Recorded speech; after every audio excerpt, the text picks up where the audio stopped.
பயணமாக சென்னையிலிருந்து விமானம் மூலம் திருச்சி வந்த தமிழக ஆளுநர் ஆர் என் ரவி தனது குடும்பத்தினருடன் ஸ்ரீரங்கம் அரங்கநாதர் சுவாமி திருக்கோயிலில் சுவாமி தரிசனம் செய்தார். முன்னதாக ஆளுநருக்கு கோயில் நிர்வாகம் சார்பில் சால்வை மற்றும் மாலை அணிவித்து சிறப்பான வரவேற்பு அளிக்கப்பட்டது.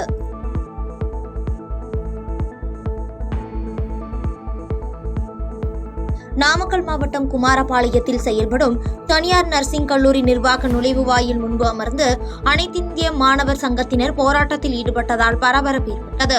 கேரளாவைச் சேர்ந்த அசீனா என்ற மாணவி இக்கல்லூரியில் சேர்ந்து பாதியில் நின்ற நிலையில் தான் கல்லூரியில் சேரும் பொழுது வழங்கிய +2 கல்வி சான்றிதழையும் மதிப்பெண் பட்டியலையும் கேட்டபொழுது கல்லூரி நிர்வாகம் மீதமுள்ள 3 ஆண்டுகளின் கல்வி கட்டணத்தை செலுத்தினால் மட்டுமே அளிக்கப்படும் என்று தெரிவித்ததால் ஆர்ப்பாட்டத்தில் ஈடுபட்டனர். தாய்லாந்து நாட்டில் இருந்து விமானத்தில் கடத்தி வரப்பட்ட 1 கோடி ரூபாய் மதிப்புடைய 971 கிராம் உயர் ரக ஹைட்ரோபோனிக் கஞ்சா சென்னை விமான நிலையத்தில் பறிமுதல் செய்யப்பட்டுள்ளது. தொடர்ந்து சென்னையை சேர்ந்த கடத்தல் பயணியிடம் சுங்க அதிகாரிகள் தொடர்ந்து தீவிர விசாரணை நடத்தி வருகின்றனர். கோவையில் கனமழை காரணமாக வால்பாறை பொள்ளாச்சி நெடுஞ்சாலையில் மரம் சாய்ந்ததால் கடும் போக்குவரத்து நெரிசல் ஏற்பட்டது. தொடர்ந்து சம்பவ இடத்திற்கு விரைந்து வந்த தீயணைப்புத் துறையினர் மரத்தை வெட்டி அகற்றி சாலையை சீரமைத்தனர்.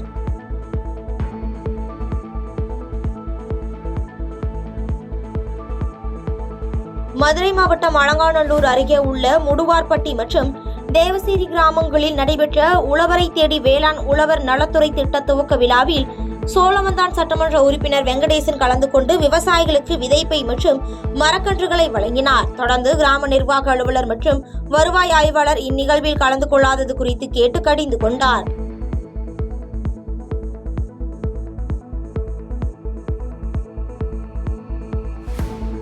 புதுக்கோட்டையில் உள்ள மாவட்ட ஆட்சியர் அலுவலக கூட்டறையில் ஊரக வளர்ச்சி மற்றும் ஊராட்சித்துறை சார்பில் மாவட்ட வளர்ச்சி ஒருங்கிணைப்பு மற்றும் கண்காணிப்பு குழு கூட்டம் நடைபெற்றது. மேலும் சிவகங்கை நாடாளுமன்ற உறுப்பினர் கார்த்திக் சிதம்பரம் தலைமையில் நடைபெற்ற இந்த கூட்டத்தில் மாவட்ட ஆட்சியர் அருணா, திருச்சி நாடாளுமன்ற உறுப்பினர் துரைவைக்கோ மற்றும் ராமநாதபுரம் நாடாளுமன்ற உறுப்பினர் நவாஸ்கனி உள்ளிட்ட அரசு துறை அதிகாரிகள் கலந்து கொண்டனர். மதுரை மாவட்டத்தில் முதலமைச்சர் மு.க. ஸ்டாலின் காணொலி காட்சி மூலமாக தொடங்கி வைத்த மேம்பால திறப்பு விழாவை மதுரை மேயர் இந்திராணி புறக்கணித்த சம்பவம் பல்வேறு கேள்விகளை எழுப்பியுள்ளது. இதுகுறித்து மாநகராட்சி மக்கள் தொடர்பு அலுவலர் கூறுகையில், மேயர் தனது உறவினர் இல்ல நிகழ்ச்சிக்கு கடந்த 2 நாட்களுக்கு முன்னதாகவே சென்றுவிட்டார் எனவும் அதனால்தான் அவரால் வர முடியவில்லை எனவும் தெரிவித்துள்ளார். நீலகிரி மாவட்டம் உதகையில் பெய்து வரும் மழையின் காரணமாக வீடுகள் மற்றும் தடுப்புச் சுவர்கள் சேதமடைந்த நிலையில் தமிழக அரசு சில வீடுகளுக்கு மட்டுமே நிவாரணத் தொகை வழங்கியுள்ளது என அப்பகுதி மக்கள் குற்றம் சாட்டியுள்ளனர். எனவே மாவட்ட நிர்வாகம் ஆய்வு மேற்கொண்டு சேதமடைந்த வீடுகளுக்கு உரிய நிவாரணத் தொகை வழங்க வேண்டும் எனவும் அப்பகுதி மக்கள் கோரிக்கை விடுத்துள்ளனர். தூத்துக்குடி மாவட்டம் கோவில்பட்டி அருகே மேல்நிலை குடிநீர் தேக்க தொட்டி அமைத்து தருமாறு வலியுறுத்தி காலி குடங்களுடன் பொதுமக்கள் சாலை மறியலில் ஈடுபட்டது அப்பகுதியில் பரபரப்பை ஏற்படுத்தியது. இதையடுத்து சம்பவ இடத்திற்கு வந்த போலீசார் ஊராட்சி ஒன்றிய அலுவலக அதிகாரிகள் மூலமாக இந்த பிரச்சினைக்கு நடவடிக்கை எடுக்கப்படும் என உறுதியளித்ததை தொடர்ந்து பொதுமக்கள் போராட்டத்தை கைவிட்டு சென்றனர்.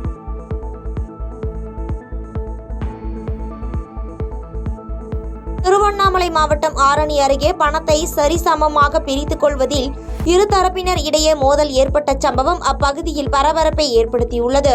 மேலும் பிரச்சினை குறித்து முன்கூட்டியே புகார் அளித்தும் போலீசார் கண்டுகொள்ளாமல் இருந்ததால் கைகலப்பாக மாறியதையொட்டி போலீசாரின் இந்த செயலுக்கு பொதுமக்கள் கண்டனம் தெரிவித்துள்ளனர். கோவை மாவட்டம் விளாங்குறிச்சி அருகே மயானத்தில் மாநகராட்சி குப்பை கிடங்கு அமைக்க எதிர்ப்பு தெரிவித்து அனைத்து கட்சி தலைவர்கள் ஆதரவுடன் பாஜக மற்றும் இந்து முன்னணி சார்பில் ஆர்ப்பாட்டம் நடைபெற்றது. இதனைத் தொடர்ந்து ஆர்ப்பாட்டத்தில் பேசிய இந்து மக்கள் கட்சி தலைவர் அர்ஜுன் சம்பத், பலமுறை போராட்டம் நடத்தியும் பேச்சுவார்த்தை நடத்தியும் மாநகராட்சி செவி சாய்க்கவில்லை என்றும் நீதிமன்றங்களுக்கு சென்று இந்துக்கள் மயானத்தை பாதுகாப்பதற்கான நடவடிக்கைகள் மேற்கொள்ளப்படும் என்றும் தெரிவித்துள்ளார். இந்த போராட்டம் இன்னும் தீவிரப்படுத்தப்படும்.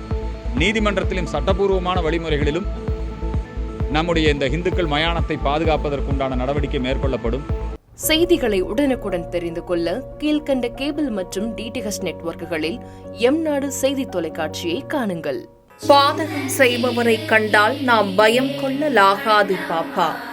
மோதி மிதித்து விடு பாப்பா, அவர் முகத்தில் உமிழ்ந்து விடு பாப்பா. அண்மை செய்திகளை உடனுக்குடன் தெரிந்து கொள்ள இணைந்திருங்கள் எம் நாடு தொலைக்காட்சியுடன்.